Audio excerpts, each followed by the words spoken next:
നവജാത ശിശു വിൽപ്പനയുമായി ബന്ധപ്പെട്ട കേസിൽ അറസ്റ്റിലായവരുടെ ഇടപാടുകളിൽ അടിമുടി ദുരൂഹതയാണ്. കേരളത്തിനുള്ളിൽ തന്നെ ഒരു കുട്ടിയെ വിൽപ്പന നടത്തിയതുമായി ബന്ധപ്പെട്ട് പ്രതികൾക്കെതിരെ പോലീസ് സ്വമേധയാ ഒരു കേസ് കൂടി രജിസ്റ്റർ ചെയ്തിട്ടുണ്ട്. അതേസമയം കൂടുതൽ കുഞ്ഞുങ്ങളെ വിൽപ്പന നടത്തിയിട്ടുണ്ടോ എന്ന് വിശദമായ അന്വേഷണത്തിലൂടെ മാത്രമേ വ്യക്തമാവുകയുള്ളൂ എന്നാണ് പോലീസ് പറയുന്നത്. വിവാഹേതര ബന്ധങ്ങളിലുണ്ടായ കുട്ടികളെയും ഭർത്താക്കന്മാർ ഉപേക്ഷിച്ചവരുടെ കുട്ടികളെയും ഒക്കെയാണ് സംഘം വിൽപ്പന നടത്താൻ ശ്രമിച്ചിരുന്നത് എന്നാണ് അന്വേഷണത്തിൽ ഇതുവരെയുള്ള ഒരു കണ്ടെത്തൽ. പ്രശാന്ത് ജോസഫ് ചേരുകയാണ് കൂടുതൽ വിവരങ്ങളുമായി. Prashant, good morning. ഈ പറഞ്ഞതുപോലെ ദുരൂഹത അങ്ങോട്ട് അവസാനിക്കുന്നില്ല. ഈ കേസിൽ അടിമുടി ദുരൂഹതയാണ്.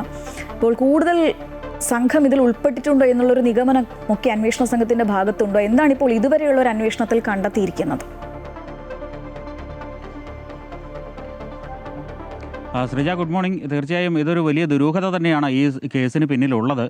കാരണം ആദ്യം ഒരു യുവതിയെ തടവിൽ പാർപ്പിക്കുകയും ദേഹോപദ്രവം ഏൽപ്പിക്കുകയും അവരുടെ കുഞ്ഞിനെ മറിച്ചു വിൽക്കാൻ ശ്രമിച്ചു എന്ന് മാത്രമായിരുന്നു കേസ്.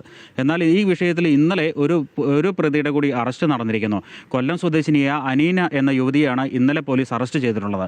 ഇവരെ കസ്റ്റഡിയിലെടുത്ത് ചോദ്യം ചെയ്തപ്പോഴാണ് പുതിയൊരു കേസ് കൂടി രജിസ്റ്റർ ചെയ്യുന്ന ഒരു സാഹചര്യം ഉണ്ടായിരിക്കുന്നത്. അതായത് ഒരു കുഞ്ഞിനെ ഈ സംഘം മുൻപ് മറിച്ച് വിറ്റിരുന്നു എന്ന് തന്നെയാണ് കണ്ടെത്തിയിരിക്കുന്നത്. ഇത് വാങ്ങിയിരിക്കുന്നത് ആരെന്നത് അടക്കമുള്ളത് പോലീസ് കണ്ടെത്തിയിട്ടുണ്ട്. എന്നാൽ അവരുടെ വിശദാംശങ്ങൾ പോലീസ് പുറത്തുവിട്ടിട്ടില്ല. ഈ കേസ് കൂടുതൽ അന്വേഷണം നടത്തേണ്ടതുണ്ട് എന്നാണ് ഇന്നലെ കോട്ടയം SP KM സാബു മാത്യു മാധ്യമങ്ങളോട് പറഞ്ഞത്. അപ്പോൾ നമുക്ക് വ്യക്തമാകുന്ന ഒരു കാര്യം എന്തെന്ന് ചോദിച്ചു കഴിഞ്ഞാൽ, മുൻപ് പുറത്തു വന്നിരുന്നത് ഈ കേസിൻ്റെ ചെറിയൊരു അംശം മാത്രമാണ്, ചെറിയൊരു ഭാഗം മാത്രമാണ് പുറത്തു വന്നിരുന്നത്. മഞ്ഞുമലയുടെ വലിയൊരു ഭാഗം ഇപ്പോഴും വെള്ളത്തിനടിയിൽ തന്നെയാണ്. ഇനി ഈ വേരുകൾ എത്രത്തോളം പടർന്നു കിടക്കുന്നു എന്നുള്ളത് പോലീസ് വിശദമായ അന്വേഷണത്തിലൂടെ കണ്ടെത്തേണ്ടിയിരിക്കുന്നു എന്നുള്ളതാണ് മനസ്സിലാക്കാൻ കഴിയുന്നത്. ഇന്നലെ നമ്മൾ പോലീസുമായി നേരിട്ട് സംസാരിച്ചപ്പോൾ ഇതിലെ അന്വേഷണ ഉദ്യോഗസ്ഥർ നമ്മളോട് പങ്കുവെച്ച ഒരു കാര്യം, ഇത് കൂടുതലും വിവാഹേതര ബന്ധങ്ങളിലോ അല്ലെങ്കിൽ അത്തരത്തിൽ പുറത്തു പറയാൻ കഴിയാത്ത സാഹചര്യത്തിലോ ഗർഭധാരണം നടക്കുകയും അത്തരത്തിലുണ്ടായ കുട്ടികളെയുമാണ് ഈ സംഘം മറിച്ചു വിൽക്കുന്നതിന് ശ്രമിച്ചത് എന്നാണ് പോലീസ് നമ്മളോട് വ്യക്തമാക്കിയിട്ടുള്ളത്. അത്തരത്തിൽ എത്രത്തോളം കേസുകൾ ഇനിയും പുറത്തു വരാനുണ്ട് എന്ന് കണ്ടെത്തേണ്ടിയിരിക്കുന്നത്. കാരണം ഇത്തരം കേസുകളിൽ ഒരിക്കലും പരാതിക്കാർ പുറത്തു വരാൻ സാധ്യത കുറവാണ്. മാത്രമല്ല, ഈ കുട്ടികളുടെ അമ്മ തന്നെ ആയിരിക്കും ഈ പല കേസുകളിലും ഒരുപക്ഷെ കുട്ടിയെ വിൽപ്പനയ്ക്ക് ശ്രമിച്ചിട്ടുള്ളത് അല്ലെങ്കിൽ വിൽപ്പന നടത്തുന്നതിന് വേണ്ടി ഇവരുമായി ബന്ധപ്പെട്ടുള്ളത്. അപ്പോൾ അവരാരും പുറത്തു വന്ന് പരാതി പറയുന്നതിനുള്ള ഒരു സാധ്യതയും നിലവിലില്ല. അതുകൊണ്ട് ഈ പ്രതികളിൽ നിന്ന് തന്നെ ഇത്തരം കേസുകൾ കണ്ടെത്തി ചെകഞ്ഞ് പുറത്തു കൊണ്ടുവരുവാനാണ് പോലീസ് ശ്രമം നടത്തിക്കൊണ്ടിരിക്കുന്നത്. ഇപ്പോൾ ഈ പിടിയിൽ അറസ്റ്റിലായിട്ടുള്ള 3 പ്രതികൾ, ഒന്ന് തമിഴ്നാട്ടിലെ തിരുനെൽവേലി സ്വദേശിയായ മുപ്പിലി രാജ എന്നറിയപ്പെടുന്ന രാജയാണ്. അതേപോലെ തന്നെ കോട്ടയം ജില്ലയിലെ ഇടുക്കി ജില്ലയിലെ ഉള്ള വാഗമണ്ണിൽ നിന്നുള്ള അർജുൻ എന്നൊരാളും ഇപ്പോൾ നിലവിൽ അറസ്റ്റിലായിട്ടുണ്ട്. അതിന് പിന്നാലെയാണ് ഇന്നലെ അനീന എന്നൊരു കൊല്ലം സ്വദേശിനിയും അറസ്റ്റിലായിട്ടുള്ളത്. അപ്പോൾ ഇത് നോക്കുമ്പോൾ 3 പേരും വ്യത്യസ്ത ജില്ലകളിൽ നിന്നുള്ളവരാണ്. ഒരാൾ സംസ്ഥാനത്തിന് പുറത്തു നിന്നുള്ള വ്യക്തിയുമാണ്. അപ്പോൾ ഇതിൻ്റെ വേരുകൾ എത്രത്തോളം പടർന്നു കിടക്കുന്നു എന്നുള്ളത് ഇനിയും കണ്ടെത്തേണ്ടിയിരിക്കുന്നു. ഈ രാജ തന്നെയാണ് ഇപ്പോൾ നിലവിലുള്ള ഈ സംഘത്തിലെ മുഖ്യ സൂത്രധാരൻ എന്ന നിലയിൽ തന്നെയാണ് പോലീസിൻ്റെ അന്വേഷണം മുന്നോട്ട് പോകുന്നത്. ഈ കേസിൽ നിലവിൽ 2 സ്ത്രീകൾ കൂടി നിരീക്ഷണത്തിലാണ് എന്നാണ് പോലീസ് പറയുന്നത്.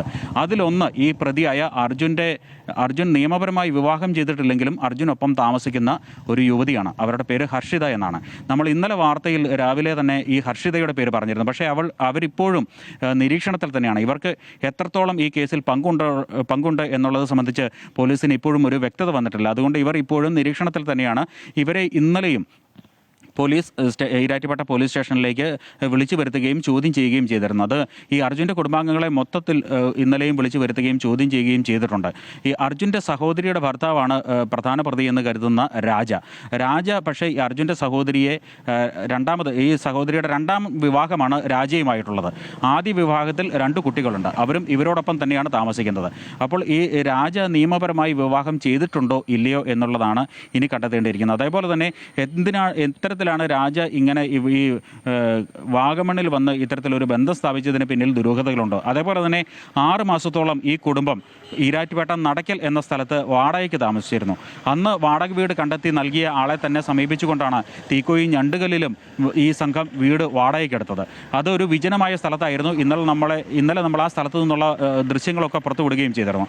അപ്പോൾ വിജനമായ ഒരു സ്ഥലത്ത് ഇത്തരത്തിൽ വീട് വാടകയ്ക്കെടുത്ത് ഇവർ താമസിക്കുകയും ഒരു യുവതിയെ അവിടെ കൊണ്ടുവന്ന് കുട്ടി ഉണ്ടാകുമ്പോൾ മറിച്ച് വിൽക്കാൻ ശ്രമം നടത്തുകയും ആ യുവതി അവിടെ നിന്ന് രക്ഷപ്പെട്ട് പുറത്തു വന്ന് വിവരങ്ങൾ പറയുമ്പോഴാണ് ഇങ്ങനെ ഒരു കേസ് ഉണ്ടാകുമൊക്കെ ചെയ്യുന്നത്. അപ്പോൾ വേറെന്തെങ്കിലുമൊക്കെ സ്ഥലത്ത് ഇവർ ഇത്തരത്തിൽ താമസിക്കുകയും ഇത്തരത്തിൽ ഇടപാടുകൾ നടത്തുകയും ചെയ്തിട്ടുണ്ടോ എന്നുള്ളതടക്കം കണ്ടെത്തേണ്ടിയിരിക്കുന്നത്. ഏതായാലും ഇന്നലെ നമ്മൾ പറഞ്ഞതുപോലെ സോഷ്യൽ മീഡിയ വഴി ആണ് ഇവർ ആളുകളുമായി ബന്ധപ്പെട്ടിരുന്നത്, യുവതികളുമായി ബന്ധപ്പെട്ടിരുന്നത്.